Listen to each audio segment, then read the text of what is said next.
My name is Emmy Vasinius, and I'm here today to present Shock Tracker, a database of social ecological shocks. So what is Shock Tracker? Shock Tracker is a database, but it's also an interactive platform that is accessible to academics and communities alike. And it's where we track and explore past shock events across the world from a range of different types of cases, from weather-related to pest and disease and conflict. And cases span a variety of different sources, from news media to academic publications to own lived experience. And it's also a database that is based on a participatory approach where individual people contribute cases to this database.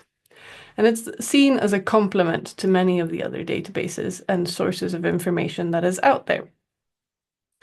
And so you can contribute to the database and to Shock Tracker in three ways.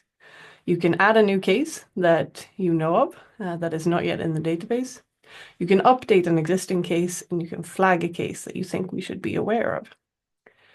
Cases are submitted by a range of different people from around the world, and many different people have helped shape and are continuing to shape this project.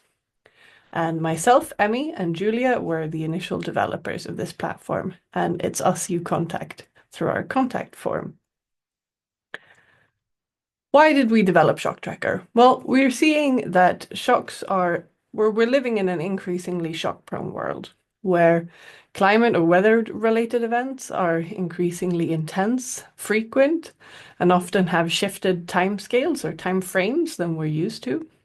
But we're also seeing nature-related events, social and technological events, increasingly shaping our world.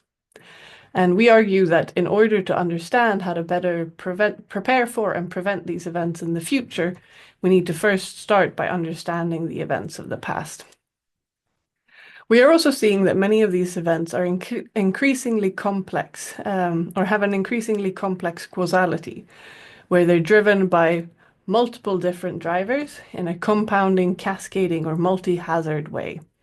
And we think that having these nuanced, enriched information about these past events is a way to understand this complex and start to disentangle and see the patterns in these complex understandings.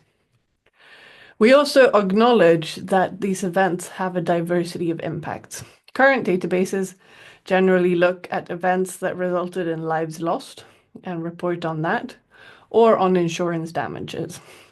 But we want to highlight with Shock Tracker that impacts can be much more diverse than that.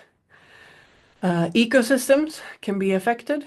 We can also, as humans, be affected in more ways than lives lost. We can be affected, our health and well-being can be affected, or our livelihoods. And similarly, economic damages is not only about insurance damages or insured assets. It can be disruptions to business operations, it can be supply chain risks or supply chain impacts. And so what is Shock Tracker? Again, Shock Tracker is a database based on case studies, or rich descriptions of cases, or what's sometimes in the climate sphere called storylines. It takes a specifically social ecological perspective to highlight how both cases, drivers, and impacts can be social or ecological in nature. And lastly, it's a participatory science approach that complements a lot of the other larger but less nuanced databases out there, and makes sure we capture cases from different people around the world. So how can you get involved? You can get involved by flagging, adding, or updating a case to the Shock Tracker website. You can share shocktracker.org in your networks to broaden the reach and get both more contributors and more users. And you can follow our recently made Instagram page, shocktracker.org, to share this more widely outside academia and hopefully have a wider participatory reach. If you want to be more involved, please join the Shock Tracker network and contact us through our website to be added to this. And you can find us on shocktracker.org in the database of social ecological shocks. Thank you.